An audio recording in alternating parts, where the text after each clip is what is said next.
नमस्कार दोस्तों, जय हिंद दोस्तों। स्वागत है आपका हिंदी प्रैक्टिस सेट 1 में, जो आपका किसी भी परीक्षा के लिए बहुत ही इम्पोर्टेंट होने वाला है।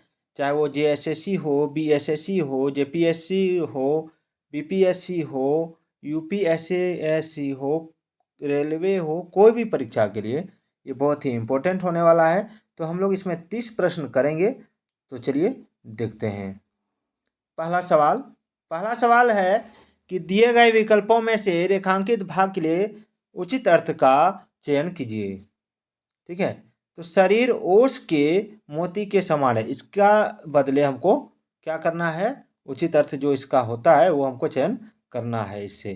तो जो समान है कभी भी नष्ट हो सकता है, इसलिए घमंड नहीं करना चाहिए। तो देखिए, ओस का मोती जो होता है ना, ओस का मोती जो होता है उसको सुबह सुबह आप देखते होंगे घास पर ओस की बूंदों को, थोड़ी देर बाद वो खत्म हो जाता है। खत्म हो जाता है यानी क्या हो जाता है? समाप्त हो जाता है। तो जब समाप्त होता है तो उसको कहते हैं क्षण भंगुर। क्या कहते हैं? क्षण भंगुर। चलिए आगे बढ़ते हैं। नीचे दिए गए शब्दों में सही बहुवचन वाला विकल्प पहचानिए। ठीक है, सही बहुवचन वाला। भक्तन, भक्तिन, भक्तगण, भक्त लोग क्या होगा?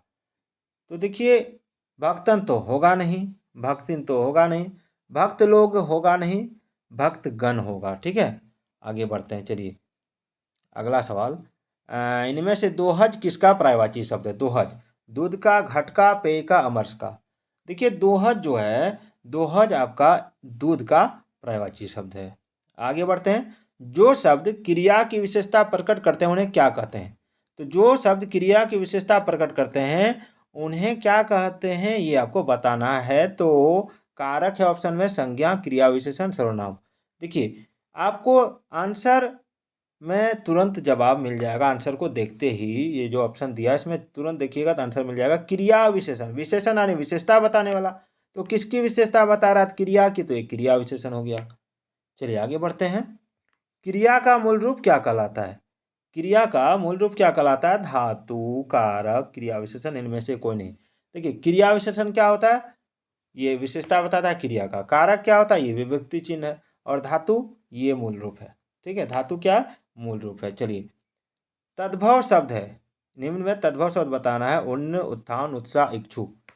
देखिए तद्भव शब्द जो है आपका ऊन हो जाएगा, ऑप्शन ए। चलिए वर्तनी की दृष्टि से शुद्ध शब्द कौन है? परिश्रम, नौकरी, नर्क, नाविक। देखिए शुद्ध शब्द जो इसमें है वो हो जाएगा आपका ऑप्शन बी। ठीक है, परिश्रम में हर्ष ही लगता है। नर्क जो है, नर्क नर्क नहीं होता है, नरक होता है। ठीक है, और नाविक नहीं होता है, नाविक होता है। चलिए आगे बढ़ते हैं। निम्नलिखित प्रश्न में 4 विकल्पों में से उस विकल्प का चयन करें जो सही स्त्रीलिंग वाला विकल्प है। स्त्रीलिंग बताना जो है, सही स्त्रीलिंग वाला विकल्प है, कौन हो जाएगा? तो देखिए इसका आंसर क्या होगा? पुलाव तो होगा नहीं। ठीक है, हीरा चमकता है, अंतर खराब हो गया, भाषा, उसकी भाषा क्या है? तो उसकी भाषा हिंदी है, तो ये हो जाएगा। चलिए निम्नलिखित में से कौन संज्ञा शब्द नहीं है? भारत, मानव, गांधी जी, मोटा। देखिए संज्ञा शब्द आपका, ये आपका संज्ञा है तीनों, और मोटा क्या? ये संज्ञा शब्द नहीं है। चलिए आगे बढ़ते हैं। निम्न में से अर्घ का अर्थ नहीं है। अर्घ, अर्घ का अर्थ नहीं है तो कौन सा नहीं है? तो इसमें हो जाएगा मधु हो जाएगा, मूल्य हो जाएगा, शहद हो जाएगा। ये तीनों सेम है। ठीक है, लेकिन श्रेष्ठ जो है ये इसका आंसर हो जाएगा। ठीक है, श्रेष्ठ क्या हो जाएगा? ये इसका आंसर हो जाएगा। चलिए आगे बढ़ते हैं। पाँव में मेहंदी लगना मुहावरे का उचित अर्थ पहचानिए। देखिए पाँव में मेहंदी लगना मुहावरे का उचित अर्थ जो होता है ना, उसका उचित अर्थ हो जाएगा कहीं जाने में असक्त न होना। जैसे हम अगर किसी को कोई काम देते हैं और वो अगर नहीं जा रहा है तो उसको हम लोग डांट के बोलते हैं कि तुम्हारे पाँव में मेहंदी लगी है क्या जो तुम नहीं जा रहे हो? तो इसको कहते हैं, इसमें हो जाएगा आपका ऑप्शन ए। चलिए आगे बढ़ते हैं। क्वेश्चन नंबर 12 कि निम्नलिखित प्रश्न में 4 विकल्पों में से उस विकल्प का चयन करें, ठीक है, जिसका सही स्त्रीलिंग वाला विकल्प है। शक्तिमान तो होगा नहीं, निर्माता, कहार, महती। क्या हो जाएगा? तो देखिए इसमें जो हो जाएगा वो हो जाएगा ऑप्शन डी, महती। चलिए आगे बढ़ते हैं। दिए गए विकल्पों में से इति का विलोम क्या होगा? इति का अथ, कलम, अनिश, अनिश। देखिए इसमें तो आप लोग को याद रखना चाहिए कि जहाँ भी इति बोले तो उसका विलोम अथ क्या होता है? उसका इति का विलोम अथ होता है। चलिए 14 नंबर सवाल है कि निम्नलिखित में से शुद्ध वर्तनी का चयन कीजिए। शुद्ध वर्तनी का उन्नति उन्नति उन्नति उन्नति क्या होगा? दीर्घई वाला तो होगा नहीं, उन्नति तो होगा नहीं, और दीर्घई वाला होगा नहीं, याद रखिएगा। उन्नति जो होता है ना, उन्नति में हमेशा ये नहीं होगा, ये होगा आपका ऑप्शन डी नंबर। चलिए 15 नंबर सवाल है, इनमें से अनिल किसका पर्यायवाची शब्द है? ठीक है, अनिल किसका पर्यायवाची शब्द है, ये आपको बताना है। चलिए आगे बढ़ते हैं, इधर आ जाते हैं हम लोग। हाँ, अनिल, अनिल किसका पर्यायवाची शब्द है, ये आपको बताना है। देखिए अनिल जो है, अनिल आपका पर्यायवाची शब्द है पवन का। ठीक है, अनल है आग का। चलिए आगे बढ़ते हैं। सार्वनामिक विशेषण नहीं है। वह बाहर गया, नौकर आया, किसी ब्राह्मण को बुलाओ, या दीवार ऊंची सी है। तो देखिए सार्वनामिक विशेषण जो होता है, इसमें हो जाएगा आपका ऑप्शन डी, या दीवार ऊंची सी है, ये सार्वनामिक विशेषण नहीं है। ठीक है, सार्वनामिक विशेषण ये नहीं है। इनमें से कौन सा शब्द विशेषण है? नदी या पुरुष, सोना? देखिए इसमें सोना, पुरुष और नदी, ये तो आपका क्या हो जाएगा, ये संज्ञा हो जाएगा। यह जो है विशेषण है। किस शब्द में संज्ञा से विशेषण नहीं बना है? तो गुलाबी, गरीबी, रसीला, भूखा, क्या होगा? तो ऑप्शन बी, गरीबी। ठीक है, संज्ञा से विशेषण नहीं बना है। महोत्सव शब्द में कौन सी संधि है?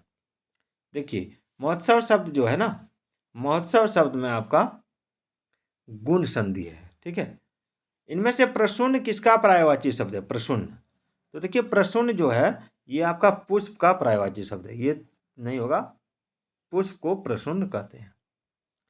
21 नंबर, दिए गए विकल्पों में से स्थूल का विलोम क्या होगा? स्थूल का विलोम सरस, सूक्ष्म, सुगंध, समास, क्या होगा? देखिए स्थूल जो होता है ना, स्थूल का विलोम हो जाता है आपका ऑप्शन बी, सूक्ष्म। चलिए आगे बढ़ते हैं। किस वाक्य में अच्छा शब्द का प्रयोग विशेषण के रूप में हुआ है? यह स्थान बहुत ऊंचा है, अच्छा तुम बाहर जाओ, तुमने अच्छा किया जो आ गए, अच्छा है वह भी आ जाए।